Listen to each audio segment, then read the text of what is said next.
find the time to write when life's already so busy? Between work, family, and other obligations and responsibilities, juggling writing can just feel like there's no room for it in our schedules. But here's the thing, writing doesn't have to be this huge, impossible task. In today's video, I'm going to share 7 strategies for adding writing into your schedule, even if it's feeling a bit chaotic. And if you stay till the end of this video, I'll share a bonus tip, which will also help you stay consistent in your writing. Hi, I'm Charlotte. I am your book coach and developmental editor here supporting women to own their voice and create the book of their dreams to have the impact they'd like to have in the world. So my first strategy for helping you create more space and time in your schedule is to get clear on why you are writing your book. This is such a foundational question to be asking yourself so that you are clear on why and the purpose behind showing up in your writing. Maybe you have a dream of writing a novel and getting published, or maybe you're writing just to understand your thoughts or your story in a memoir form, or maybe you're building a personal brand. Whatever your reason, getting clear on why you are writing your book will help you stay motivated and connected to the purpose, especially when life gets really hectic. So here's an exercise you can do, and you can pause this video now or you can do it at the end of the video, but I want you just to take 5 minutes to write down why you are writing your book. Think about how it's going to feel to reach this goal of having a book. Maybe it's having that published book in your hands. Maybe it's being at a book signing or your book launch party. What does that feel like? And what is that doing for you in your life? So this could be adding a revenue stream or building thought leadership if you have a business. Maybe it's fulfilling that soul calling of writing a novel. Whatever the reason, I want you just to capture that onto a piece of paper so that you can have that near where you like to write, so you can continue to connect back to your why and remind yourself of that, especially when it feels really challenging to write. So your why is going to operate like this anchor that you can kind of tap back into anytime you feel like distractions are getting in the way, or when you're just really tempted to put down writing onto the back burner and just kind of be like, oh, I'll get to it when I get to it. So your why is that tool that can keep you motivated and keep you connected to the bigger picture and the bigger purpose behind your book. The second strategy for dealing with a very busy life and wanting to write is to audit your time. So this is to take stock of where you're actually spending your time throughout the day. So I invite you for 1 week to track how you are spending your time. So this starts when you wake up in the morning, your day, how that unfolds into the evenings. And this means recording everything from mealtime, scrolling on social media, binge watching on Netflix. All of it is perfectly okay. I do it all. It's just a matter of taking stock and looking at how much time is being spent where.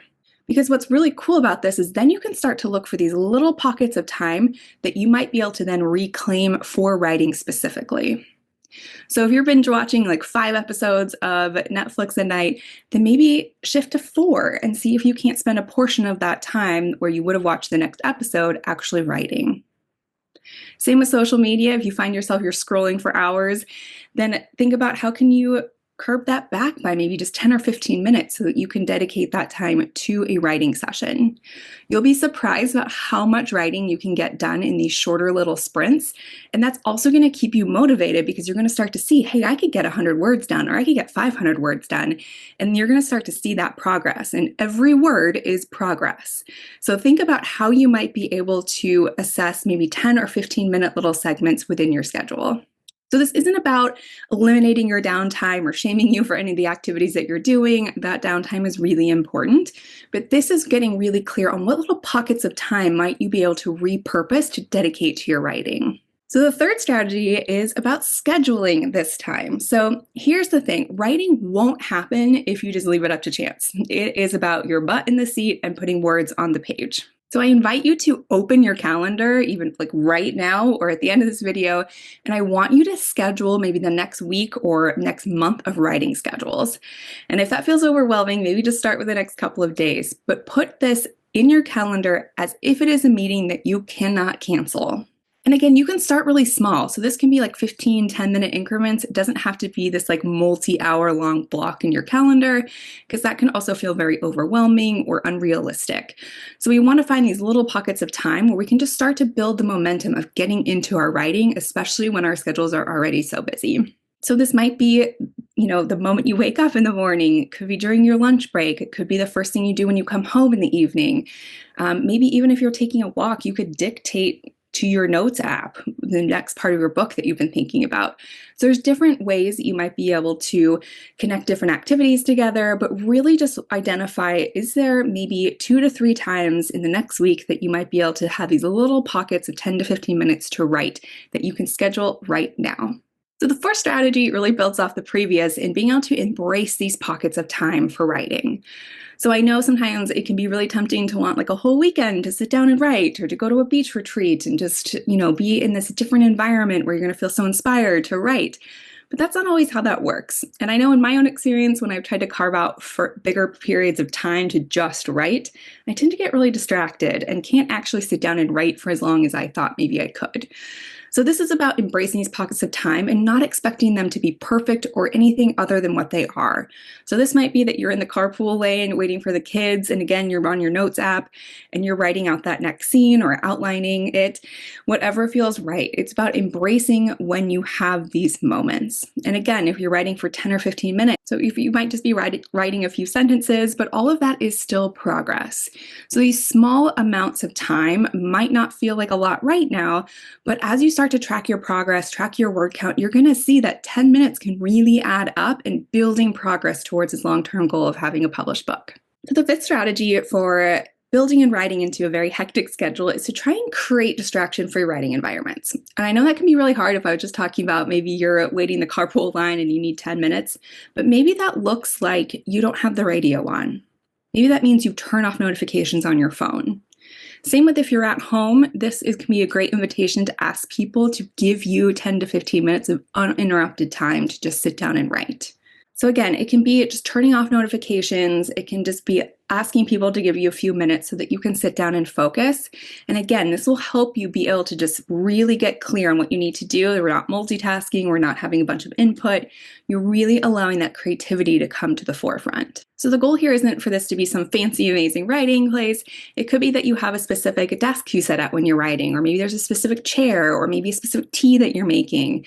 It's all about making your brain associate this space, this time, this distraction-free notification starting off, all of these activities to associate to your brain that it's time to focus on writing. Okay, so the sixth strategy in being able to carve out more time in your chaotic life is to make room for writing by saying no. Ugh, I know this is a hard one. This has been a hard one for me too. But being able to say no to things that don't need to be a priority right now are going to help you carve out some of this time for writing. So this means setting boundaries and kind of really assessing your priorities. So again, when you are looking and auditing your time in the week, you might be able to start to assess what things have been priorities lately that maybe don't need to be anymore. And one of the great ways to help you might be to help delegate. So this might mean that you're delegating chores or you're cutting back on some for right now in this period of time when you're writing. It may mean skipping a social event or two. But if there's something that's not serving you and you know that that time could be better used in building your dream of becoming a published author, then I invite you to experiment with saying no and just see how that carves out more time and just really being able to prioritize how you want to be spending your time, knowing you have this goal that you want to achieve.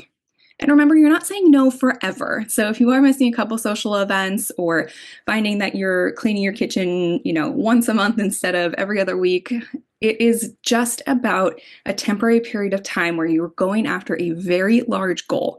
So the question isn't about how can you completely change your life forever. It's just what can you say no to now in order to create this space for this project to come forward. So the seventh strategy for carving out more time for writing is actually to stack your habits. So this is something that can be really helpful if you're feeling like I can't have this many, 5 blocks a week or 15 minutes dedicated to only writing. This is when you can start marrying activities together, which can also be super helpful. So this isn't about multitasking and not giving your writing the attention it needs, but it is, again, signaling to your brain that this is a great opportunity to tap into our creativity and bring this book forward. So this might look like, pairing things that you're already doing with writing. So maybe it's as you're making your morning coffee, you're looking at what you wrote the day before, or maybe you are writing 2 sentences as your coffee is brewing. It might also look like just journaling for 10 minutes before you go to bed. So getting any ideas you have out for scenes or characters or where you want to go next in your book, this could be a great place just to kind of get it all out of your brain and put it onto a piece of paper. You might also be outline a scene during your lunch break. So again, during your lunch break might be half of it is dedicated to thinking about your book, writing your book, and taking notes. So really, it's looking for these opportunities of where writing can become more of a natural part of your day and not like this additional chore that's on your to-do list.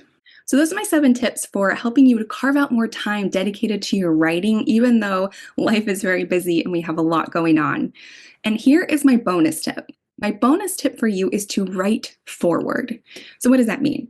That means that when you are sitting down to write, we're not spending a whole lot of time looking at what we wrote the day before, analyzing it and editing it. There's plenty of time for editing in the future. And if you're working on your first draft right now, the whole point of that is to get the idea out of your head onto paper. It is about getting the words on the page so that you have something to work with. Because we can't work with a blank page. We need words on the page that we can edit later. So my bonus tip is to very much so continue to write forward. Try not to go backwards and edit everything you wrote before. If you have these little moments and increments, we want to be getting more pages. We want to get that word count up so we can start to see that we have a whole book forming. So remember, it's about creating first, and then we can correct it later.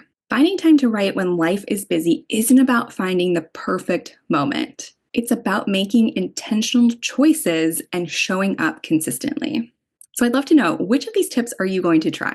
And I'd love to know, do you have any strategies that have been working for you to create these little pockets of time for writing within your busy life?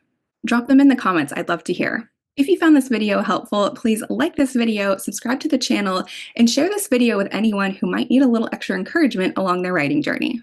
Remember that your story matters, your voice matters. This is an important and big goal that you are going after. So keep writing, even if it's a little bit messy, even if it's a little bit slow, because every word is going to bring you closer to your dream of being a published author. Thank you so much for being here, and I'll see you in the next video.